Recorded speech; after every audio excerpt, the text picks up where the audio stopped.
Vous écoutez un message enregistré à l'église CVV Paris. Pour plus d'informations, visitez notre site internet cvvparis.fr.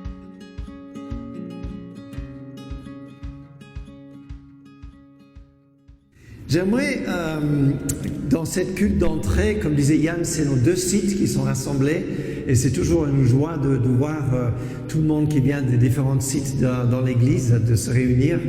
Mais j'aimerais vraiment nous donner un rappel et un nouvel élan par rapport à la vision et ce que nous vivions en tant qu'église ici. Et pour faire ça, je voudrais juste commencer avec cette image que vous avez peut-être fait pendant une vacance, quelque part dans l'Hérault ou ailleurs dans un autre pays, où on est assis dans un canoë. Et quand on est assis dans un canoë, moi quand j'étais jeune, on avait des petits lacs et on avait des canoës qu'on fabriquait par des grands arbres. Et on pédalait avec les canoës, c'était très paisible. On était assis confortablement malgré tout. Et on pouvait aller à l'avance, à gauche, à droite. Mais ce qui était incroyable, c'est que le fleuve avait une force qui faisait qu'on bougeait assez vite quand même. Et il y avait une sorte de paix dans le mouvement. Il y a une sorte de repos dans cet élan qui était là. Et avec Myriam, une année en Australie, on a visité des magnifiques grottes en Australie de l'Ouest. Et on était assis dans notre canoë avec ces immenses grottes. Et on avançait avec ce mouvement, et parce qu'il y avait des grottes comme ça, on sentait une sorte de mouvement continuel.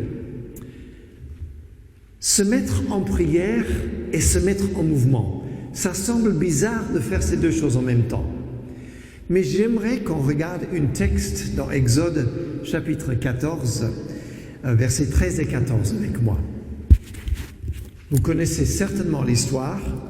Et Moïse leur répondit: n'ayez pas peur. Tenez-vous là où vous êtes et regardez. Vous verrez comment l'Éternel vous délivrera en ce jour. Ces Égyptiens que vous voyez aujourd'hui, vous ne les verrez plus jamais. L'Éternel combattra pour vous. Et vous, tenez-vous tranquille. Tenez-vous tranquille. Alors, vous connaissez le contexte où Moïse avait posé la question à plusieurs fois à Pharaon. Il ne pouvait pas sortir d'Égypte. Après les flots, plusieurs flots, on dit le fléau, pardon.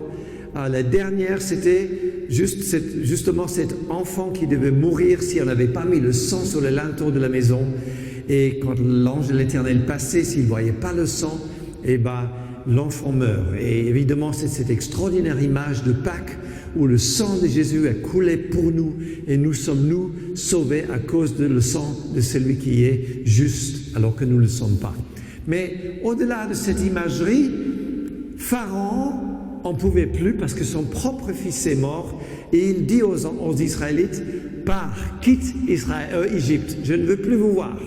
Et tout le peuple quitte le pays avec leurs femmes, leurs enfants, les moutons, les chèvres, les bœufs, etc., etc. Quelques millions de personnes d'ailleurs quittent Égypte et partent. Et Dieu dit à Moïse où aller. Très important, Dieu lui dit à quel endroit se trouver et ils partent. Et en lui disant, le cœur de Pharaon va s'endurcir, mais je vous envoie et je vous conduis à tel endroit.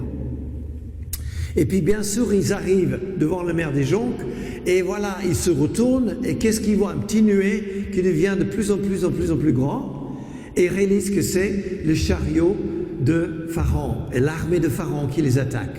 Et donc la situation est dramatique parce que d'un côté il y a la mer, de l'autre côté on a les ennemis qui arrivent, et qu'est-ce qu'on fait?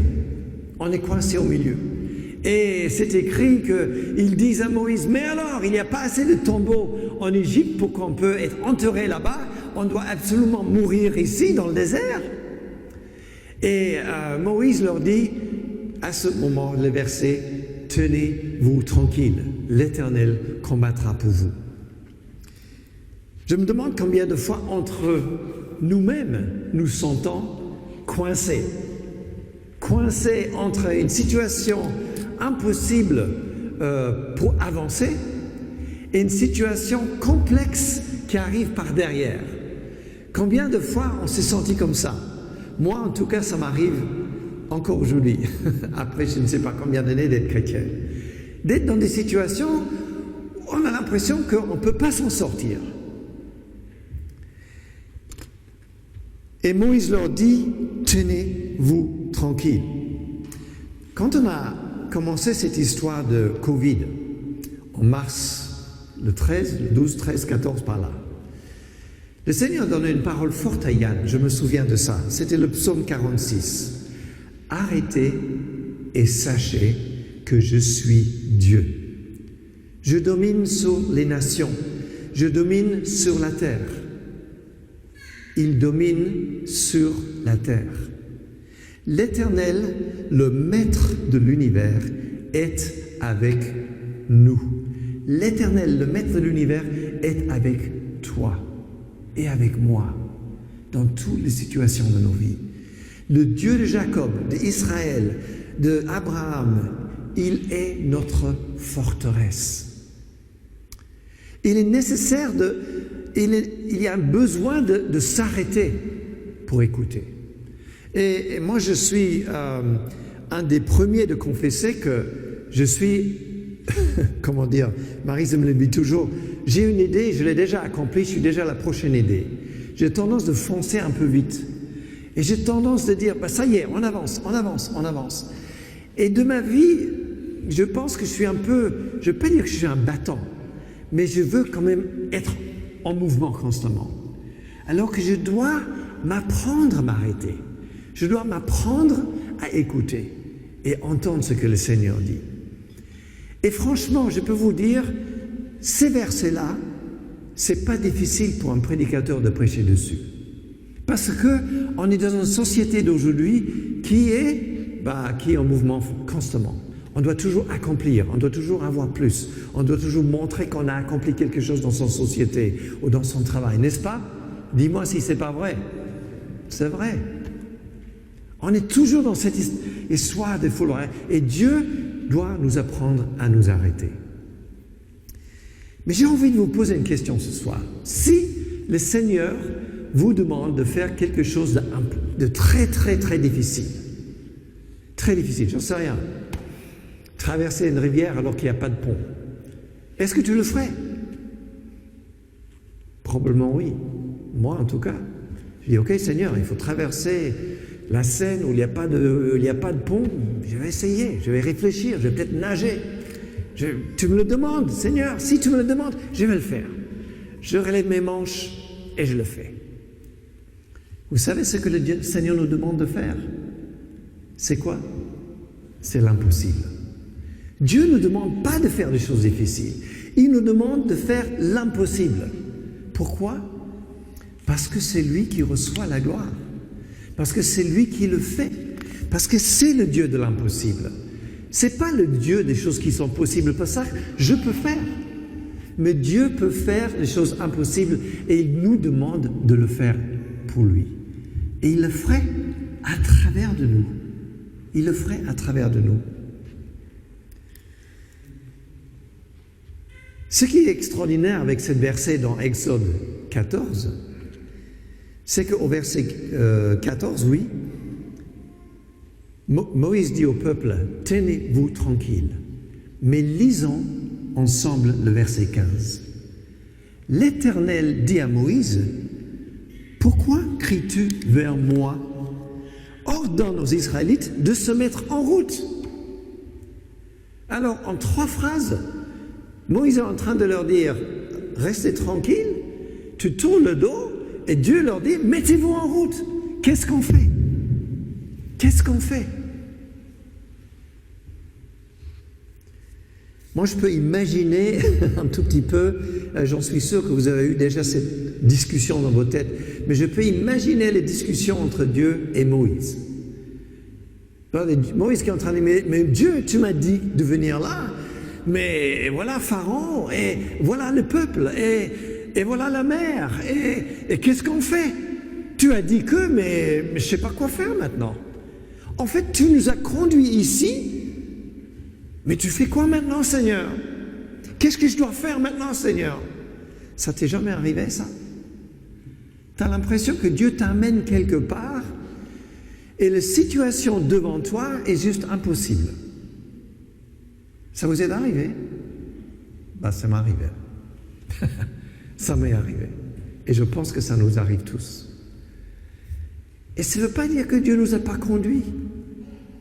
Mais ça veut dire que nos yeux sont sur une nuée qui devient de plus en plus gros. Et nos yeux sont fixés sur la nuée. Et quand on se tourne, nos yeux sont fixés sur l'impossibilité d'avancer. Et on prie, on dit, Seigneur, que faire? Oh Seigneur! Et ce qui est rigolo, c'est que, enfin rigolo, je ne devrais pas dire ça, mais ce qui est extraordinaire, c'est que Dieu dit, pourquoi cries-tu vers moi? J'ai déjà prévu les choses, dit le Seigneur. Ça vous est déjà arrivé d'entendre les gens qui prient des choses dont Dieu a déjà dit qu'il va faire les choses? Alors, je vous donne un exemple. Et ce n'est pas un jugement envers ceux qui prient ces prières. Parce qu'à la réunion de louange et de prière, je l'ai entendu maintes fois. Mais combien de fois d'entre nous, et je le confesse, je le dis parce que je l'ai fait moi-même, on dit, Seigneur, envoie des évangélistes pour la nation. Seigneur, envoie des ouvriers dans le moisson. Seigneur, envoie des personnes pour qu'il y ait plus de chrétiens en France. Moi, j'ai prié ça. Ça vous est déjà prié, ça?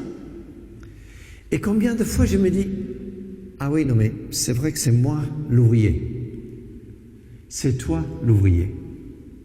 Et quand on dit, envoie les ouvriers, en fait, la première personne qui doit envoyer, c'est quand même moi. Et le Seigneur nous dit, vas-y toi, parce que si tu ramènes un moisson, ce moisson va devenir un ouvrier. C'est ça les 10 versets. C'est dans Luc 10. Jésus il dit, le moisson est grand. Priez le maître de moisson pour qu'il envoie des ouvriers. Donc on prie, Seigneur, envoie des ouvriers pour qu'il y ait d'autres ouvriers. C'est ça qu'on prie. Moïse, il met le peuple en mouvement. Et je pense qu'en tant qu'Église, après quand même plus de 6 mois, ça a été un temps où on a écouté Dieu. On a pris le temps à part. On a entendu le Saint-Esprit parler. Mais il y a un moment où on doit se mettre en mouvement. Il y a un moment où on doit avancer à ce que Dieu nous a appelés. De rentrer dans les choses qui sont impossibles. Et ça veut dire de se lever et de laisser Dieu ouvrir la mer. Et ça demande un pas de foi. Ça demande un pas de foi. Vous savez, ça ne s'est pas fait en juste quelques secondes ou en quelques minutes, l'ouverture de la mer. Parce que quand on lit le passage, il y a d'abord tout ce temps où Dieu envoie le nuée d'un nuage et puis le feu entre le chariot de Pharaon et le peuple d'Israël. Et toute une nuit, les chariots sont là avec le feu au milieu. Et puis, il dit « avance ». Alors, on ne se lève pas avec 2 millions de personnes comme ça. Les gens doivent se lever, se préparer leurs affaires et commencer à avancer. Et alors, Moïse étend le bâton. Et il y a un vent de l'Est qui arrive. Ça va prendre du temps, tout ça. Le temps que le vent de l'Est écarte la mer et qu'ils réalisent qu'il y a un chemin qui se fait et qu'ils avancent et que 2 millions de personnes traversent la mer des Jonques. Ça prend du temps, tout ça. Et alors, ils arrivent tous jusqu'au dernier petit chèvre, de l'autre côté de la mer, et Moïse enlève le bâton, et le peuple d'Égypte sont noyés là-dedans. Et la gloire de Dieu se manifeste. Et le peuple d'Israël ne verront plus jamais, comme a promis l'Éternel, ces hommes et ces femmes dans leurs chariots. Ce que je suis en train de dire ici, c'est que Dieu nous invite d'aller en mouvement parce que quand on avance quelque part, non simplement il y a le pas de foi, ça je le reconnais, mais il y a la paix et la bénédiction en nous, sur nous. Vous savez, le psaume 23 nous dit que l'Éternel nous conduit vers de verts pâturages. Il nous force presque, il nous fait reposer vers des eaux paisibles. Dans l'Ancien Septante, c'est écrit « Il nous fait camper vers les eaux paisibles ». Quand j'ai lu ça, je pensais à Adrien Sellé. Je me suis dit, il aime bien camper vers les eaux paisibles, n'est-ce pas? Il nous fait camper vers les eaux paisibles. Quand tu tournes loin, laisse l'ennemi derrière toi, et tu prends ce pas, et je vais en parler dans un instant, et on avance vers ce qui semble impossible, alors il te fait camper vers les eaux paisibles, vers des verts pâturages. C'est celui qui nous nourrit, qui nous garde. Et j'ai envie de dire encore ce soir, Dieu est pour nous. Il est pour toi. Il n'est pas contre toi. Il veut le meilleur pour toi. Et même si la situation à Paris semble compliquée, difficile, Dieu est pour toi. Moi, je sais que la vie à Paris est difficile. Moi, je sais que des fois, vivre au 7e étage sans ascenseur, dans un tout petit appartement avec les voisins qui font du bruit, j'en sais rien, je sais que c'est pas facile. Je sais que le bruit de Paris n'est pas facile, de ne pas trouver de la verdure. Je sais que la pollution à Paris est dangereuse pour la santé. Et vous le savez.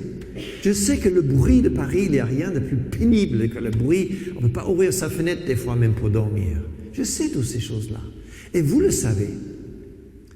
Mais je sais que Dieu vous a amené ici pour une raison. Si ce n'est que pour une personne que vous devez rencontrer pour lui témoigner de la paix de Jésus. Et c'est pour ça que vous êtes là. Pas pour d'autres raisons. Alors peut-être que vous me dites, oui, mais je n'ai pas trouvé du travail, j'avais besoin des études. Vous savez, Dieu utilise toutes sortes de situations pour nous amener là où nous sommes. Mais il nous a amenés, comme il a amené ce peuple d'Israël d'un endroit à un autre, spécifiquement, il vous a amenés là. Et oui, il y a des pharaons autour de nous. Et oui, il y a des chariots qui nous attaquent. Mais Dieu nous conduit vers des eaux paisibles. Il nous fait camper vers un endroit. C'est pour cela que le arrêter et le mouvement vont ensemble. Arrêter et écouter, mais avancer vont ensemble. Moi, je sais que la situation de la Covid, évidemment, a causé plein de chamboulements dans nos vies. Et des fois, on se pose même la question, est-ce que Dieu n'a pas été chamboulé? Mais je ne le crois pas. Et je pense qu'en tout cas, intellectuellement, on est d'accord que ce n'est pas le cas. Même si on a du mal à le comprendre. Mais le Covid n'est pas un problème pour Dieu, n'est-ce pas? Il va quand même faire avancer son règne. Et j'ai envie de dire aussi que, malgré toutes ces situations difficiles, malgré la vie parisienne, parce que je sais que les Provençaux, et je ne suis pas en train de dire qu'il ne faut pas aller en province, et je sais qu'il y en a, et c'est chouette, on vous bénit pour ça. Ce n'est pas du tout ça mon propos, et j'espère que vous entendez mon cœur derrière. Ce que je suis en train de dire, c'est que, quel que soit le pas qu'on choisit, Dieu veut qu'on avance dans le repos, mais dans un vert pâturage, dans un lieu où on peut se reposer et être nourri. Et je voulais juste dire que il n'y a jamais le moment parfait pour avancer. Vous savez, des fois on attend, on n'est pas sûr, on est sûr, on n'est pas sûr. Il n'y a pas de moment parfait. Et des fois on a tendance de... Et encore une fois, entendez mon cœur, on cherche des excuses des fois. Vous connaissez cette histoire dans Luc où Jésus donne une histoire, il raconte comment un roi prépare un festin et puis il y a des gens qui viennent il invite des gens pour venir pour le repas. Et évidemment, il y en a un qui dit « moi j'ai acheté un champ », d'autres qui disent « j'ai acheté des bœufs, il faut que je les essaye », et puis un autre qui dit « moi je vais me marier » ou « je me suis marié, je ne peux pas venir au banquet ». Et ces trois choses sont assez intéressantes parce qu'il y a cette idée de le champ c'est mon espace de mon habitation, les bœufs c'est mes ressources, parce qu'à l'époque les bœufs c'était ceux qui travaillaient les champs, c'était mes ressources. Le mariage c'est ce qui concerne mes relations intimes. Et combien de fois ces choses-là sont des excuses pour qu'on n'avance pas. Ce sont des raisons pourquoi on ne fait pas ce que Dieu nous appelle à faire. Il n'y a pas de moment parfait pour avancer. Le moment parfait pour avancer, c'est maintenant. C'est maintenant. Et oui, il y a la question de la maison, le champ. Et oui, il y a la question de mes ressources. Est-ce qu'il y en aura assez? Et oui, il y a la question relationnelle. Mes enfants, mon futur mari, où est-ce que je vais en trouver une ou un? Ou mes enfants, vivre ou élever des enfants à Paris, c'est un défi quand même. Et oui, il y a ces questions-là. Mais qu'est-ce que je viens de vous lire dans Psaume 23? Je vous conduirai dans un lieu de repos où vous serez ressourcés parce que Dieu est pour toi. Il est pour vous, il n'est pas contre vous. Et dans l'appel et dans la vision de l'église de CVV, c'est vrai qu'on en parle souvent, de vivre la grâce, de vivre la présence de Dieu, de vivre de vraies relations, de voir une fleuve de l'Esprit de Dieu sur ce pays et cette ville. Ça passe par là. Moi, j'ai envie de dire que le festin de le royaume de Dieu a besoin d'être mangé. Il a besoin d'être vécu. On ne peut pas juste le regarder. Le festin de le royaume de Dieu, il est être à expérimenter. Et Dieu est avec nous dans cette démarche-là. Le psaume 34, versets 7 à 9 nous dit « Quand un malheureux crie à l'Éternel, il le sauve de toutes ses détresses. L'ange de l'Éternel campe autour... » Tiens, campe à nouveau. Je n'avais pas vu ça. L'ange de l'Éternel campe autour de ceux qui le craignent et les arrache du danger. Et le verset suivant dit quoi? « Goûtez et voyez combien Dieu est bon. » Vous savez, moi, je n'ai pas simplement envie de voir combien Dieu est bon. Je veux goûter combien Dieu est bon. Voir, c'est une chose sympa. Hein? Traverser devant la boulangerie ou là où il y a le fromage et le regarder, simplement le voir, c'est pas possible. Goûter le fromage, goûter le gâteau de mariage, n'est-ce pas? Goûter le vécu, c'est autre chose que de juste voir. Et moi, je vous invite de prendre le pas, de prendre le défi de Paris, de prendre le défi de l'Église ici. Je vous invite de dire, « Ok Seigneur, je arrête de regarder mes ressources. » Je ne veux pas dire que Dieu ne s'en occupera pas, mais arrête de regarder le problème de le foyer, ou les enfants, ou de le futur mari ou femme. Et je ne dis pas, entendez bien mon cœur, je ne dis pas que Dieu n'a pas quelqu'un pour vous. Ce que je suis en train de dire, tournons le regard parce que Dieu est pour toi. Il n'est pas contre toi. Et quand on s'arrête pour écouter, on peut se lever pour avancer. Et quand on s'avance, Dieu nous amène à un lieu de repos. Il a fait exactement ça pour Israël. Ils ont traversé la mer dans un lieu de repos. Il y a d'autres histoires qui sont venues après. Bien sûr. L'église CVV a quand même une église particulière, et vous le savez, parce qu'on n'est pas là juste pour venir à l'église. On n'est pas là juste pour chanter. On est là parce qu'on veut voir le royaume de Dieu se manifester dans la ville. Et vous l'amenez, là vous êtes, dans votre travail, dans vos boulots, dans vos sociétés, dans vos universités, dans là où les gens que vous rencontrez dans le quotidien, vous amenez le royaume de Dieu. N'oubliez pas ça. Et c'est ça, ce lieu de repos. Parce que quand vous proclamez le royaume, vous vivrez le repos de Dieu. Ésaïe 26. À celui qui est ferme dans ses intentions, tu assures la paix profonde. Je voudrais m'arrêter là, parce que je voudrais faire court aussi pour le vidéo, mais je vous invite juste de prendre quelques instants de prière.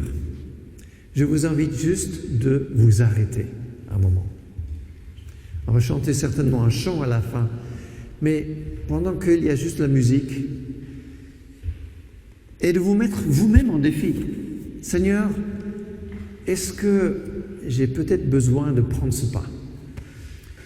J'en suis conscient qu'il y a les questions d'argent. J'en suis conscient qu'il y a les questions de l'inconnu de mon travail. J'en suis conscient, Seigneur, que les questions relationnelles sont difficiles pour moi, pour vivre seul dans un appartement constamment. J'ai besoin d'hommes et de femmes. Et en dehors de juste une relation, le Covid, ça n'a pas arrangé tout ça. On est créé pour les relations. Seigneur, dans ce moment où je m'arrête pour t'entendre, la prière que je vous invite de faire, c'est: est-ce que je suis prête à prendre ce pas? Et si c'est un oui, dis-le au Seigneur franchement. À cause de le Covid et toutes les règles, on ne va pas prier les uns pour les autres. Mais je vous invite, vous, de prier pour vous-même.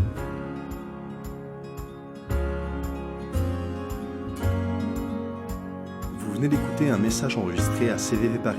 Pour plus d'informations, visitez notre site internet cvvparis.fr.